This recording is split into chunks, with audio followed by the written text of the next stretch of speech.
You can either live your dreams or live your fears. And I think the majority of people actually are not living their dreams, but are living their fears. So deciding as you look at your life, as you look into the future and say, what fears am I holding on to? What fears that I'm allowing to imprison me, that's keeping me from breaking out, that's keeping me from living up to my true potential, that's keeping me from really being happy, that's keeping me from having a sense of adventure and excitement in my life? What's keeping me from controlling my destiny? What fears that I'm giving that permission to? Notice what I said, that we must give our permission to fear to immobilize us. Because whatever discomfort you experience, whatever challenges or difficulty that it is, you got to handle it. Got to go up in there and wrestle with it. Will it be easy? No.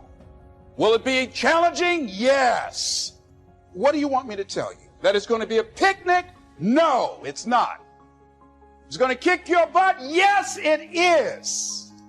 But that's just what you must go through in order to get where you want to go. And guess what? You are strong enough to do it. You're strong enough, and your life is worth whatever you have to go through to get past this addiction. Whatever you have to do.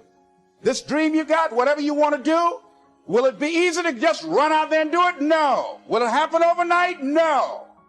Will it be a struggle? Yes. Will there be times when you can't make ends meet? Yes, that's a part of it. Will there be times you won't know what to do? Yes, that's a part of it.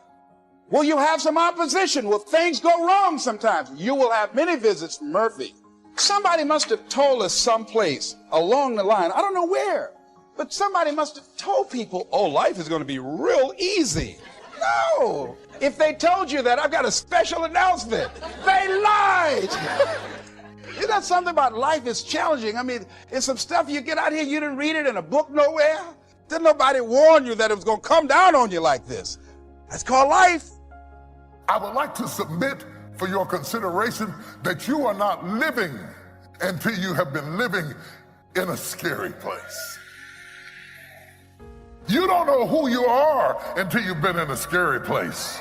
You don't know what God can do until you've been in a scary place. You don't know what faith is until you've been in a scary place. You don't know how powerful your God is until you've been in a scary place.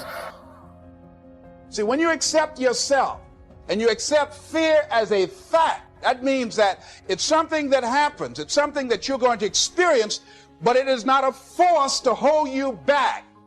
It doesn't have any special power other than that you give it. So you accept the fact that you are afraid, and then you move on anyhow. You move on past it, and you do whatever you've got to do. See, when you are not filling your life with the things that you are capable of doing, then there are gaps in your life. And what we do when we're not living out our true identity, we begin to fill the gaps. We fill the holes with garbage, alcohol, drugs, worry, self-destructive behavior. So when you begin to look at your life and you know that you're not doing what you can do because you have allowed yourself to be held captive by your fears. Now, when you don't have a true appreciation and acceptance for who you are, and you allow yourself to be immobilized by fear, what happens in the process is that you begin to abuse yourself. You begin to sabotage your life. You begin to sabotage your dreams. You begin to unconsciously work against yourself. You become your own worst enemy. There are only two animals on the planet that the Creator identified himself with. The first one is the eagle. The eagle. And the second animal is the lion. And when I identified those two animals as his favorite to identify himself with, I recognize I better study these two animals, because if he is the leader of the universe and I want to be a leader on earth, I better find out the nature of these animals and also the attitude of these animals. And I discovered that both of them are the kings of their domain. The eagle is the king of the bird kingdom, and the lion is the king of the animal kingdom. But let's talk a little bit about the lion. The lion has what I call the spirit of leadership. And this word spirit here is referring to attitude. Everybody say attitude.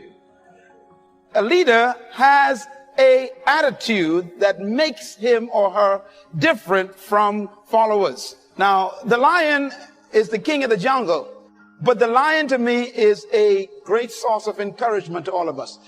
I want you to write this down. Remember this as long as you live. Number one, the lion is not the tallest animal in the jungle. Number two, the lion is not the largest animal in the jungle. Number three, the lion is not the heaviest animal in the jungle. Number four, the lion is not the smartest animal or the most intelligent animal in the jungle. And yet, when he shows up, they all run away. Well, here's one of my favorite quotes that I put in my books, and I believe it really brings home the point. An army of sheep led by a lion will always defeat an army of lions led by a sheep. And the answers to that dilemma is this: because leadership can transform cowards into violent warriors. The right kind of leadership can transform a timid into bold people who are fearless. Leadership is that powerful. Leadership can walk into a camp of depressed people, and in 20 minutes they have turned on into unbelievable, powerful armies. Because leadership determines everything. The lion is the king of the jungle because of one word: attitude. Everybody say attitude. Write it down. Attitude. The lion has a different attitude that makes every animal afraid of him. Now, we don't want to lead by fear, but it does take respect for you to become a leader. What do you think of the skills that people should start to develop in their 20s in general to make them better human beings, more potentially open to success financially, relationship, health-wise? What are 2 or 3 things that everyone should focus on in their 20s?